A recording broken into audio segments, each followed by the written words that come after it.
সদস্য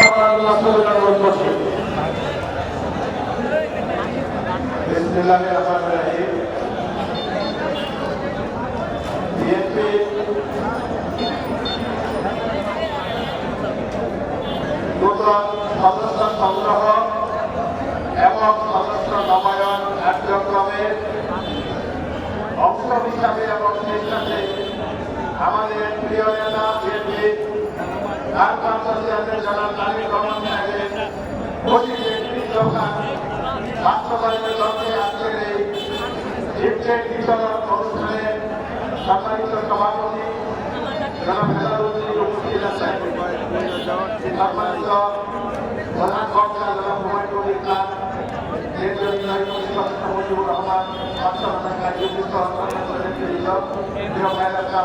আসলে আমি হঠাৎ একটা বিশেষ কারণে আমার পারিবারিক হঠাৎ একটা সংবাদ আসলো, আমাকে এই মুহূর্তে আমাকে চলে যেতে হচ্ছে, আমাকে ক্ষমা করবেন।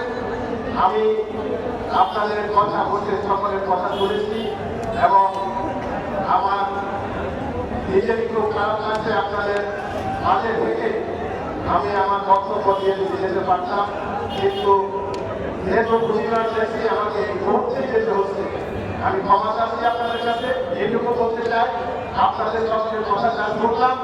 এই বিষয়ে অবশ্যই আমাদের নেতা বিএনপির ভারপ্রাপ্ত চেয়ারম্যান যার নেতৃত্বে আজকে সারা বাংলাদেশের জনগণ ঐক্যবদ্ধ, যার নেতৃত্বে আজকে বাংলাদেশ জাতীয়তাবাদী দল আজকে এই এশিয়া মহাদেশের সর্ববৃহত্তম প্রতিষ্ঠানী দল, আমাদের প্রিয় নেতা জনাব তারেক রহমান সাহেবের সাথে অবশ্যই আমরা সাংগঠনিক নিয়ে কথা বলে এই আপনাদের যে সমস্যাগুলো শুনলাম, এই সমস্যাগুলো দ্রুত একটি সমাধান হবে বলে এইটুকু আমি আশ্বাস দিতে পারি।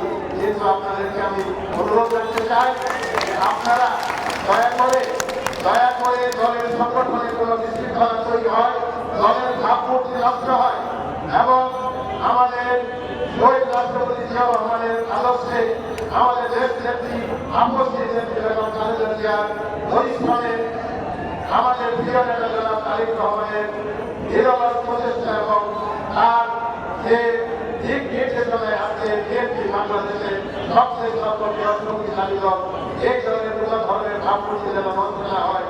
আমরা অবশ্যই আপনারা যেগুলো আপনাদের দাবি দেওয়া বা যেগুলো আপনাদের সমস্যা আপনারা দলের সর্বোচ্চ ফোরামে আপনারা তুলে ধরতেই পারেন। আমিও যেহেতু এসেছি সবই শুনলাম, ইনশাল্লাহ সুন্দরভাবে এর সমাধান আমাদের নেতা দলের হাইকমান্ডের সাথে কথা বলে এই সমাধান করবো। এই কথা বলে আমি আমার বক্তব্য শেষ করতে আপনাদের কাছে বিদায় নিচ্ছি। আপনার সবাই ভালো থাকবেন।